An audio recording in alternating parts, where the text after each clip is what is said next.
रामपुर नामक एक गांव होता है जिसमें बाकी गांव के मुताबिक इतनी भी प्रगति नहीं हुई होती है। एक रात जब काम से थका हारा रोशनलाल जंगल के रास्ते से होकर अपने घर की तरफ जा रहा होता है, तभी अरे रे, मैं जो पानी लाया था वो सारा खत्म हो चुका है।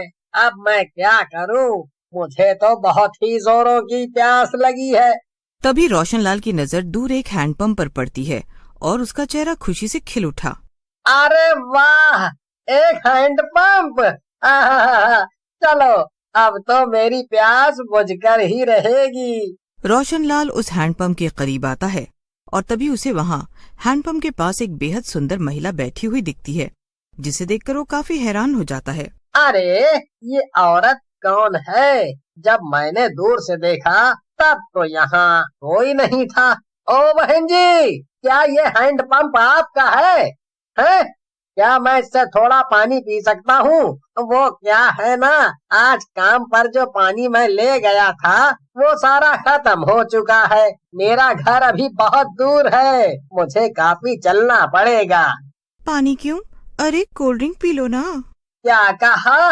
Cold drink? लेकिन ये वाला ड्रिंक तो शहर में ही मिलता है, यहाँ गांव खेड़ों में कहाँ मिलेगा, वो भी एक हैंड पंप से। ये मेनका का हैंडपंप है, इसमें से कोल्ड ड्रिंक निकलता है। मेनका के इतना कहते ही उसके हैंडपंप से कोल्ड ड्रिंक निकलने लगता है। ये अनोखा दृश्य देखकर रोशनलाल के होश उड़ जाते हैं। अरे दादा, ये तो गजब हो गया रे। ये हैंडपंप में से तो वाकई में कोल्ड ड्रिंक ही निकलने लगा है। हाँ, कहा था ना मैंने, मेनका के हैंडपंप में से कोल्ड ड्रिंक निकलता है, पानी नहीं, क्योंकि मेनका का हैंडपंप सबसे अलग और अनोखा है। रोशनलाल मेनका के हैंडपंप में से कोल्ड ड्रिंक पीने लगता है। तभी वो उसे रोकती है और कहती है, रुक जाओ, तुम्हें अगर ये कोल्ड ड्रिंक पीना है तो तुम्हें मुझे पैसे देने होंगे। ये मेरा हैंडपंप है और तुम यहाँ पर मुफ्त में कोल्ड ड्रिंक नहीं पी सकते हो। अरे, ऐसी बात है क्या? माफ करना, मैं अभी पैसे देता हूँ। कितने पैसे लगेंगे? पूरे 5 रुपये। ठीक है मेनका जी, ये लीजिए, पूरे 5 रुपए हैं। अब तो मैं पी सकता हूँ ना जी भरकर। रोशनलाल अब उस हैंडपंप से जी भरकर कोल्ड ड्रिंक पीता है। अरे वाह, आज तक मैंने इतनी स्वादिष्ट कोल्ड ड्रिंक नहीं पी। ये तो कमाल ही हो गया, एकदम तरोताजा महसूस हो रहा है अब मुझे। क्योंकि ये कोई मामूली कोल्ड ड्रिंक नहीं, मौत के मुंह ले जाने वाली कोल्ड ड्रिंक है। तभी अचानक से रोशनलाल के सीने में तेज जलन होने लगती है और वो जलने लगता है और मेनका अपनी असली चुड़ैल रूप में आ जाती है। मेनका का चुड़ैल रूप देखकर रोशनलाल की हवाइयां उड़ जाती है। मैं हूँ हैंडपंप में से कोल्ड ड्रिंक बेचने वाली चुड़ैल मेनका। जो भी मेरे हैंडपंप का कोल्ड ड्रिंक पीता है वो अपनी जान से हाथ धो बैठता है। रोशनलाल जलकर राख हो जाता है और चुड़ैल उसकी राख उठाकर अपने मटके में भर लेती है। चुड़ैल मेनका की खुशी का तो कोई ठिकाना ही नहीं होता। मजा ही आ गया, अब तक पूरे 60 लोगों की राख भर चुकी हूँ मैं इस मटके में।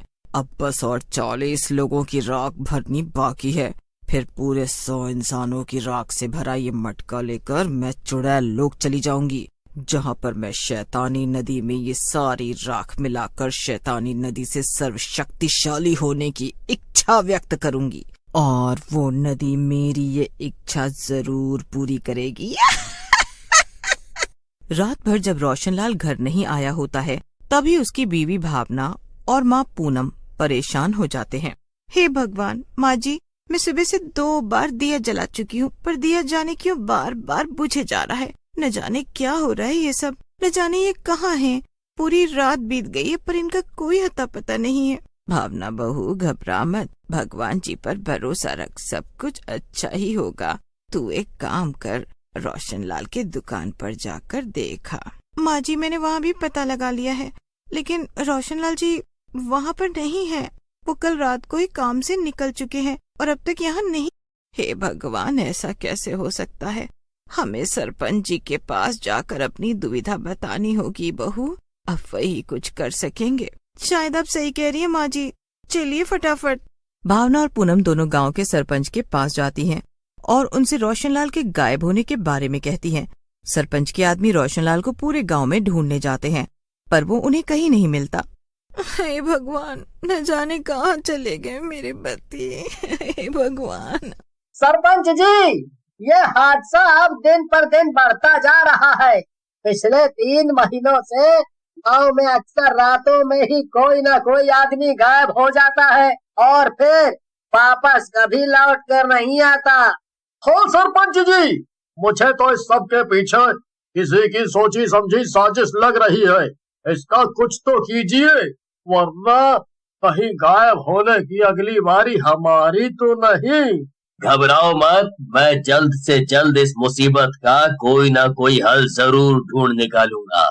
ये सब चुड़ैल जंगल में पेड़ पर बैठकर अपनी भूतिया दूरबीन से देख रही होती है। बेचारे गांव वाले कितने डरे सहमे से लग रहे हैं, लेकिन मैं अपना वार रात में ही करूंगी।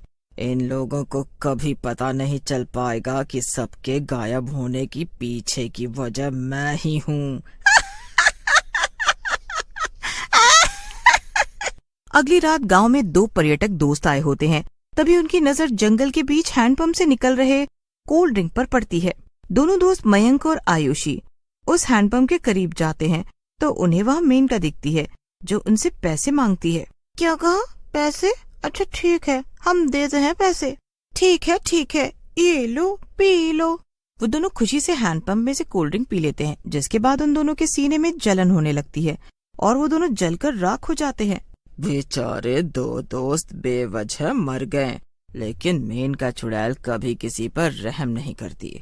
मुझे अपने लक्ष्य पर काम करना और अपने सर्वशक्तिशाली बनने के सपने को पूरा करके ही रहना है। गांव में लोगों के गायब होने की संख्या बहुत तेजी से बढ़ जाती है। सबके सब अब रात में बाहर निकलना ही बंद कर देते हैं।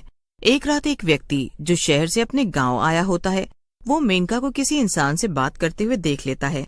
वो उसका चुड़ैल रूप देखकर चौंक जाता है। वो शहरी आदमी काफी बूढ़ा होता है और वो ये सब देखकर बर्दाश्त नहीं कर पाता और उसे वहीं पर हार्ट अटैक आ जाता है। कुछ दिन बीत जाते हैं। अब अचानक से एक रात जब सरपंच के घर उनकी मौसी जी रहने आती हैं, तभी उन्हें रात में नींद ही नहीं आती। आए हाय, आग लगे इन मच्छरों को, मुझे तो बिल्कुल नींद ही नहीं आ रही। एक काम करती हूँ, जरा टहल के आ जाती हूँ। ये गांव के लोग एकदम पागल ही हैं, खामोखा डर रहे हैं। अरे ये भूत प्रेत डायन वायन सब फालतू की बातें हैं। मैं जरा बाहर की हवा खा कर आती हूँ। मौसी जी बाहर टहलने निकलती हैं और टहलते टहलते वो जंगल तक पहुँच जाती हैं और वहाँ पर उन्हें चुड़ैल मेनका दिख जाती है। आओ बहन आओ, 5 रुपए में बढ़िया कोल्ड ड्रिंक पी जाओ। चल कर काफी थक गई होगी ना आप। हाँ बहन, लेकिन ये समझ नहीं आया, हैंडपंप से कौन कोल्ड ड्रिंक पीता है? ऐसा हैंडपंप तो मैंने पहली बार देखा है। ये मेरा है, विदेश से लाया है। अरे वाह, ठीक है, फिर ये लो 5 रुपए और पिलाओ, मुझे भी कोल्ड ड्रिंक पिलाओ। जैसे ही मौसी जी वो कोल्ड ड्रिंक पीती हैं, वो भी जलकर राख हो जाती हैं। अगली सुबह जब सरपंच अपनी मौसी जी के पैरों के निशान देखते हैं, तो वो कमरे से बाहर निकलकर जंगल की तरफ गए हुए होते हैं। ए जी, हो ना हो, इन सब के पीछे किसी बुरी शक्ति का ही हाथ है। बहुत दूर से एक बड़े और नामचीन तांत्रिक बाबा को बुलाया जाता है, जो गांव की भूमि के बीचों बीच हवन करते हैं। तांत्रिक गांव वालों को मेनका चुड़ैल की सारी सच्चाई बताते हैं। वहीं तांत्रिक के ताकतवर मंत्रों से चुड़ैल अपने आप को रोक नहीं पाती और वो गांव के बीचों बीच हो रहे उस हवन के पास चली जाती है। छोड़ दो मुझे तांत्रिक, वरना बहुत बुरा होगा। खून पसीना एक एक करके मैंने ये सारा खेल रचाया है। तू मेरे रास्ते के बीच में आकर बहुत गलत कर रहा है तांत्रिक। फिर तांत्रिक मंत्र के साथ भभूत छिड़कता जाता है, जिससे उस चुड़ैल का शरीर जलने लग जाता है। नहीं। और इस तरह गांव में हैंडपंप से कोल्ड ड्रिंक बेचने वाली चुड़ैल का कहर खत्म हो जाता है और सभी फिर से एक खुशहाल जीवन जीने लगते हैं।